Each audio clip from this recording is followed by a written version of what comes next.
先生你好，弟弟你好，我要自我介紹，我叫努魯哈薩，我依家27歲，我未結婚，我係會教我讀到我中畢業，我有一個弟，我係第二，我係學校學做家務做清潔用電器，洗車桶衫，照顧老人家小朋友同做 BB。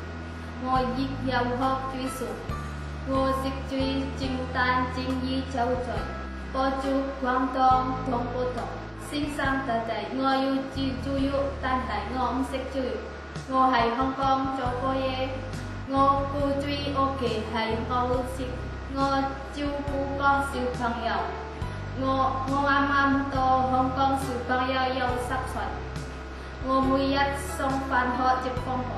煮飯俾佢哋食，同佢哋玩，我都要買餸煮飯做家務。先生弟弟，我應承會聽話，老實勤力做嘢，講大話唔駁嘴，做完2年嘅合約。多謝先生，多謝弟弟，我哋喺香港見啦，拜拜。